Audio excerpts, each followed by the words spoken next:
I buried a family member last Sunday. It wasn't a person. It was 3,000 pounds of steel, chrome, and 5 years of my life. To understand the magnitude of my rage, you have to understand the car. It was a 1969 Ford Mustang Fastback. When I bought it, it was a rusted-out shell sitting in a barn in Ohio. It had no engine, no interior, and a family of raccoons living in the trunk. I paid $4,000 for it. Over the next 5 years, I poured $45,000 and thousands of hours of labor into that machine. I rebuilt the 302 V8 engine with my own hands. I sanded the body down to the bare metal until my fingerprints were gone. I painted it raven black, a paint job so deep you could see your soul in the reflection. It was my therapy. It was my escape. Last month, I finally finished it. I had it appraised at $85,000. I parked it in my detached garage, sitting on a custom rug under a dust cover. It was perfect. Then came my brother, Steve, and his 2 teenagers, Tyler, 16, and Madison, 14. Steve is the kind of dad who thinks discipline is a dirty word. He lets his kids run feral because he wants to be their friend, not their parent. They came over for a barbecue last weekend. As soon as they pulled up, Tyler and Madison were glued to their phones, barely mumbling a hello. "Hey, Uncle OP," Tyler said, looking around. "Dad said you finished the Stang. Can we see it?" I hesitated. I don't let people near the car, but I was proud. "Okay," I said. "But simple rules. We look with our eyes, not our hands. No touching the paint. No sitting inside. And phones stay in your pockets. I don't want a dropped iPhone scratching the fender." I opened the garage. They looked at it for about 30 seconds. "It's just an old car," Madison said, popping her gum. "It doesn't even have a touchscreen." "It's a classic," Steve laughed, slapping my back. "A beast. Good work, bro." I closed the garage door. I made sure it was latched. We went inside the house to eat burgers. About an hour later, I was in the kitchen making coffee. Steve was in the living room watching the game. The house was quiet. Too quiet. "Where are the kids?" I asked Steve. "Oh, they went outside to film some TikToks or whatever," Steve said, eyes on the TV. "They're just dancing in the yard." Then I heard it. It wasn't music. It was a sound that triggers a primal response in my brain. The distinct, guttural, earth-shaking roar of a cold-start V8 engine with custom headers. My heart stopped. I didn't run. I sprinted. I dropped the coffee mug on the floor. It shattered, and I didn't even flinch. I tore through the back door, sprinting across the lawn toward the detached garage. I heard the engine reverend. Not a gentle reverend. A redline scream. The sound of an inexperienced driver stomping the gas pedal to the floor. "No!"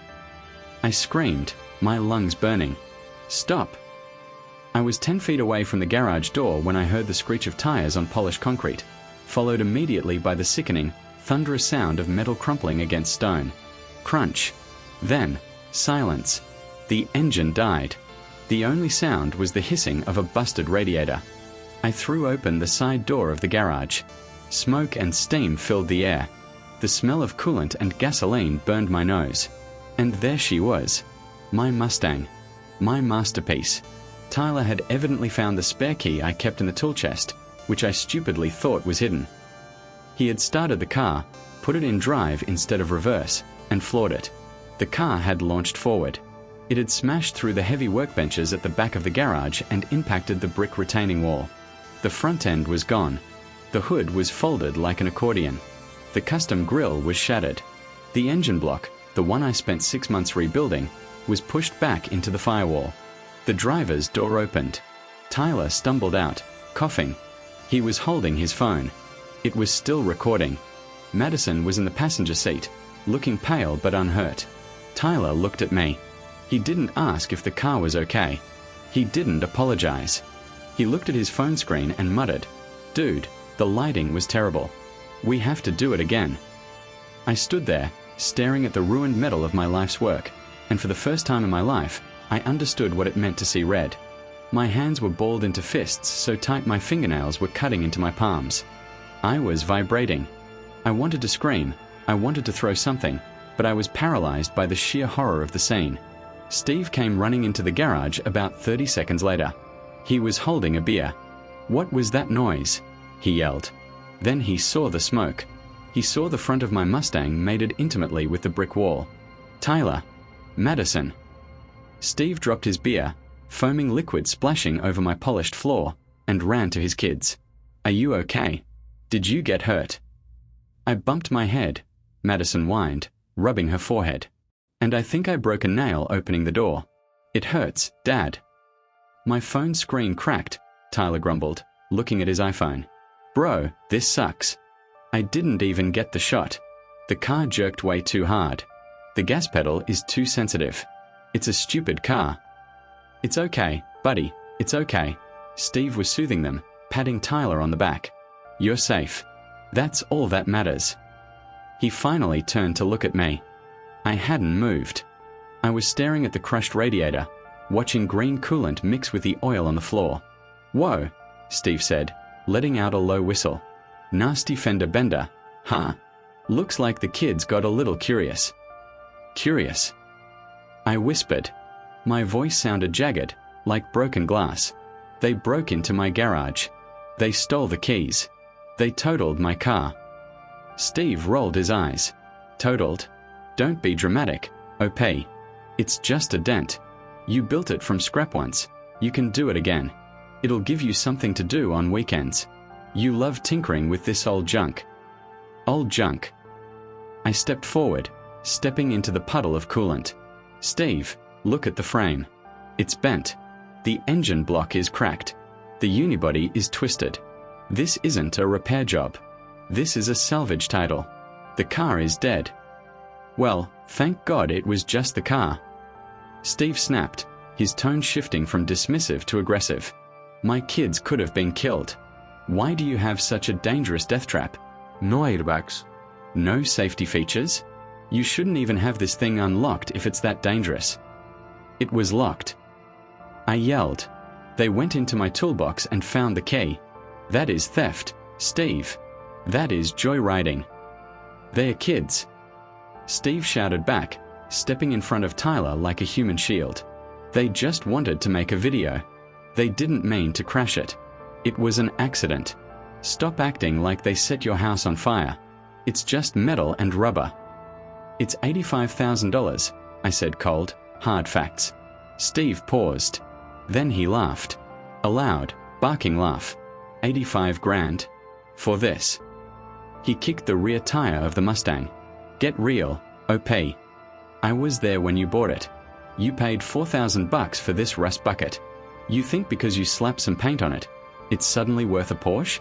Stop trying to scam your own brother." "It's appraised," I said, my voice shaking. "It's insured for agreed value. And you are going to pay for it." "I'm not paying you a dime," Steve sneered. "You're lucky I don't sue you for Madison's medical bills. Her head hurts. In fact, we are leaving. I'm taking them to urgent care to get checked out. You can clean this mess up. And don't bother calling until you calm down and apologize for screaming at my son." He ushered the kids out of the garage. Tyler looked back at me, not with remorse, but with a smirk. He held up his cracked phone. "You really should get better Wi-Fi out here, Uncle OP. I can't even upload the crash vid." They walked out. I stood alone in the cloud of steam and exhaust. I looked at the twisted chrome of the bumper. I thought about the nights I spent sanding that fender until my fingers bled. Steve thought this was a family dispute. He thought I would cool off, fix the rust bucket, and apologize at Thanksgiving. He had no idea that I wasn't viewing him as a brother anymore. I was viewing him as a liability. I pulled out my phone. I didn't call a tow truck. I didn't call my parents. I dialed the police. The police officer who took my statement was a car guy. He took one look at the crumpled fastback, then at the skid marks inside the garage, and shook his head. "This isn't an accident, sir," he said. "This is an authorized use of a motor vehicle and destruction of property. We can arrest the minor, or you can handle this civilly." I didn't want Tyler in juvie. I wanted Steve to pay. "I'll handle it civilly," I said, "but I need a detailed report." The preparation. Steve thought I was bluffing. For 2 weeks, he ignored my texts asking for insurance information. He sent me a meme about family drama. He stopped laughing when he was served with a lawsuit for $92,500. I didn't hire a strip mall lawyer. I hired a specialist who deals specifically with classic car valuations and insurance disputes. We spent a week compiling the book of evidence. It included the official appraisal from 2 months ago, $85,000. Receipts for every single part purchased over 5 years. A log of my labor hours, estimated value. The police report. The court case. 6 months later, we stood in superior court. Steve didn't hire a lawyer. He represented himself, convinced that a jury of his peers would side with a father against a greedy brother. He was wrong. Your Honor, Steve said, leaning on the podium like he was ordering a drink. This is ridiculous. My brother is trying to extort me. He bought that car for $4,000. I have the listing right here from 2018. The fact that he thinks he can charge me Porsche prices for a 50-year-old Ford is a joke. My lawyer stood up. He didn't speak. He simply handed the judge the appraisal binder. The judge, a stern man with reading glasses perched on his nose, flipped through the pages. He looked at the photos of the car before the crash, gleaming, pristine, award-winning quality. He looked at the photos of the engine block. Mr. Steve's last name, the judge said. Are you a mechanic? No, Steve scoffed. I sell insurance. Then you should know how replacement value works, the judge said dryly. This is not a 50-year-old Ford. This is a frame-off restoration. The plaintiff has documented $45,000 in parts alone. That excludes the 2,000 hours of skilled labor. But it's family. Steve shouted, losing his cool. My son made a mistake. He's just a kid.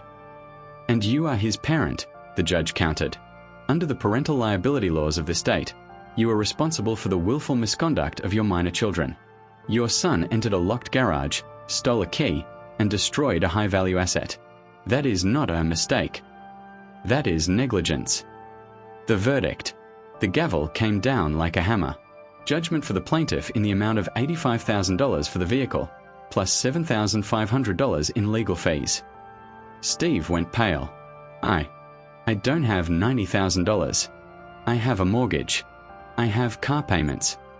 Then I suggest you liquidate some assets, the judge said, closing the file. The aftermath. Steve tried to appeal, but no lawyer would take the case. The judgment was rock solid. I placed a lien on his house. Steve had to sell his boat. He had to cash out his 401k. And finally, yes, he had to downsize. He sold his 4-bedroom house and moved into a rental condo 3 towns over. The last time I saw him was at the closing of his house sale, where the title company handed me a check directly from his equity. He looked 10 years older. He didn't say a word to me. He just glared. Tyler and Madison aren't laughing anymore either. Since Steve is broke, the iPhones, the designer clothes, and the allowance are gone. Tyler is working at a car wash after school. I find that irony particularly delicious. The new project. I took the settlement money and bought a 1967 Chevrolet Chevelle SS. It's currently sitting in my garage. I installed a commercial-grade security door with a biometric lock. Nobody gets in there but me. I miss the Mustang. I always will. But every time I pick up a wrench to work on the Chevelle, I remember the look on Steve's face when the judge read the verdict. They called it just a car. I called it a lesson in respect, and it was a lesson they paid for in full.